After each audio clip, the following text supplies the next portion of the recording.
بسم الله الرحمن الرحيم. هل أتى على الإنسان حين من الدهر لم يكن شيئا مذكورا إنا خلقنا الإنسان من نطفة أمشاج نبتليه فجعلناه سميعا بصيرا إنا هديناه السبيل إما شاكرا وإما كفورا إنا أعتدنا للكافرين سلاسل وأغلالا وسعيرا إن الأبرار يشربون من كأس كان مزاجها كافورا عينا يشرب بها عباد الله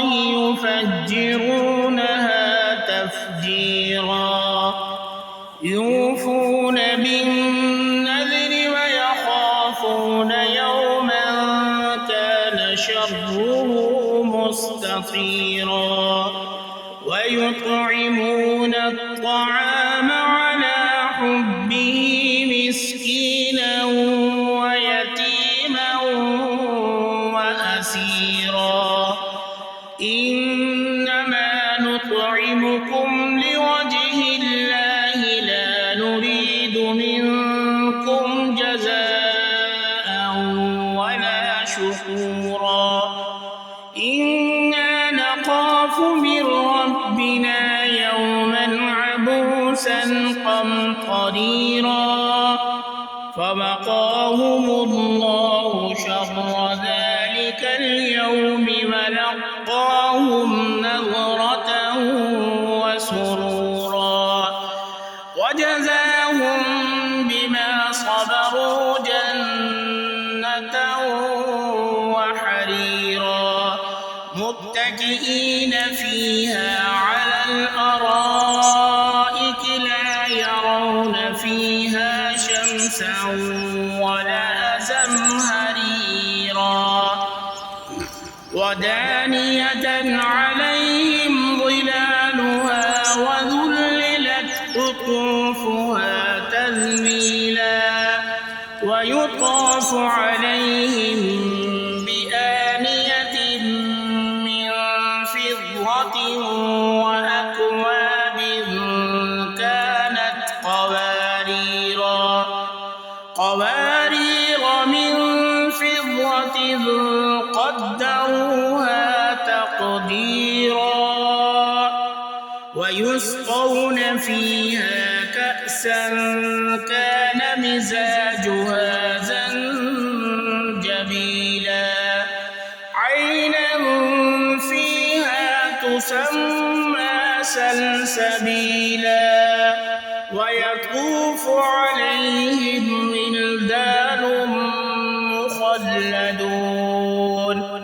إذا رأيتهم حسبتهم لؤلؤا منثورا وإذا رأيت ثم رأيت نعيما وملكا كبيرا عاليهم ثياب سندس خضر واستبرق وحلوا أسابر من فضة وسقاهم ربهم شرابا طهورا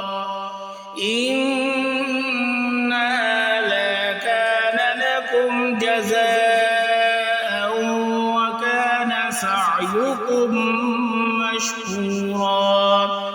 إنا نحن نزلنا عليك القرآن تنزيلا فاصبر لحكم ربك ولا تطع منهم آثما أو كفورا واذكر اسم ربك بكرة وأصيلا ومن الليل فاسجد له وسبحه ليلا طويلا إن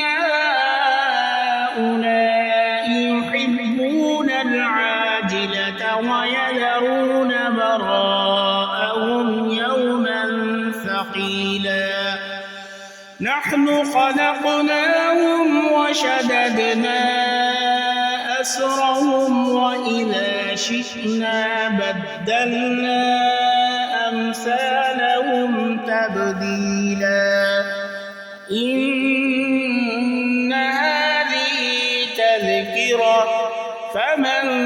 شاء اتخذ إلى ربه سبيلا وما تشاءون إلا أن يشاء الله إن الله كان عليما حكيما يدخل من يشاء في رحمته والظالمين أعد لهم عذابا أليما. Video ko like, share, subscribe.